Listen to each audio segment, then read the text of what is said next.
Fala galera, aqui é o Paulo Aragão falando e sejam todos bem-vindos ao Cripto 1 Minuto, seu podcast diário que vai te informar no menor tempo possível sobre os últimos acontecimentos do mercado cripto mundial. E para começar o episódio de hoje, vou me justificar do porquê que esse é apenas o primeiro episódio dessa semana.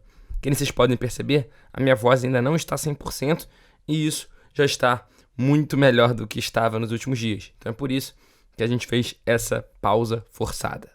Mas, para a gente já começar o episódio efetivamente, a gente vai voltar a falar da FTX. Conforme foi noticiado pelo portal criptofácil.com, a nova gestão da FTX está programando a retomada das operações da exchange e parece que já há interessados neste plano. De acordo com uma reportagem da Bloomberg, desta última terça-feira, dia 18, a empresa de capital de risco Venture Capital, a Tribe Capital, que investiu na plataforma antes, está considerando realizar uma nova injeção de capital para impulsionar o esforço. Fontes próximas ao assunto disseram à reportagem que o cofundador da empresa teria se reunido com o comitê de credores quirográficos da FTX em janeiro para discutir a proposta, mas ainda de maneira informal. Credores quirográficos são aqueles que possuem créditos não garantidos por qualquer tipo de garantia real ou pessoal. Ainda segundo a reportagem, a Tribe está considerando liderar uma campanha de arrecadação de cerca de 250 milhões de dólares para sua iniciativa. Deste valor, 100 milhões seriam dela mesma e de seus sócios limitados. Ou seja, pode ser que a FTX tenha ganhado aí um parceiro de peso para poder voltar às suas operações. Mas de qualquer forma, o debate volta. Será que, mesmo se a plataforma voltar, vai ter credibilidade para os usuários voltarem a depositar dinheiro lá? Só o tempo irá dizer. E continuando o episódio de hoje, pela primeira vez, desde a atualização Chapela, que é a junção de Xangai com Capela, que aconteceu no dia 12 de abril, os depósitos de Ether em staking superaram os saques na rede Ethereum. De acordo com dados da plataforma Nansen, entre a última segunda-feira 17 e terça-feira 18, o volume de ETH depositado em staking foi de 124 mil ETH, superando o volume de retirada, que foi de 64.800. O marco histórico ocorre após a rede registrar mais de 1 milhão de ETH em saques na primeira semana. Conforme foi noticiado também pelo criptofácil.com, o painel Token Unlocks mostrou que pouco mais de 1 milhão de Ether foram retirados da Beacon Chain até sexta-feira, dia 14. Ou seja, os usuários sacaram o equivalente a 5,3% dos Ethereum em staking num período de 2 dias. No entanto, o ritmo de saques começou a diminuir a partir do final de semana. Isso é uma notícia positiva, porque demonstra que a maior parte dos usuários de fato acredita no projeto no longo prazo e não pretendem diminuir a sua exposição no staking de Ethereum, pelo menos no curto prazo, pelo menos por enquanto. E falando em pelo menos por enquanto, o clima nos Estados Unidos não está, pelo menos por enquanto, dos mais amistosos para as empresas de cripto.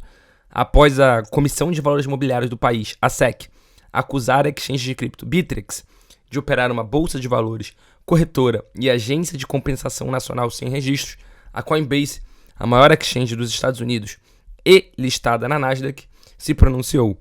O CEO da empresa, Brian Armstrong, afirmou que a Coinbase pode sim se afastar do país se o ambiente regulatório para o setor não se tornar mais claro. A afirmação veio após o ex-chanceler do Reino Unido, George Osborne, perguntar se a Coinbase poderia deixar os Estados Unidos. Abre aspas, qualquer coisa está sobre a mesa, incluindo realocação ou o que for necessário. Acho que os Estados Unidos têm potencial para ser um mercado importante para as criptos, mas no momento não estamos vendo a clareza regulatória de que precisamos. Acho que em alguns anos, se não virmos essa clareza regulatória surgir nos Estados Unidos, talvez tenhamos que considerar investir mais em outras partes do mundo. Fecha aspas. Ou seja, mais um exemplo claro de que países que não estão se mostrando favoráveis a cripto ou estão, entre aspas, perseguindo cripto de alguma maneira, irão perder potenciais bilhões em arrecadações e em inovação em um médio e longo prazo. E para fechar o Cripto 1 Minuto de hoje, após encerrar suas operações, a Paxful decidiu liberar os saques de criptomoedas para clientes que estavam com as contas suspensas. De acordo com o Ray Youssef, que é o CEO da plataforma, cerca de 88% de todas as contas suspensas já estão liberadas.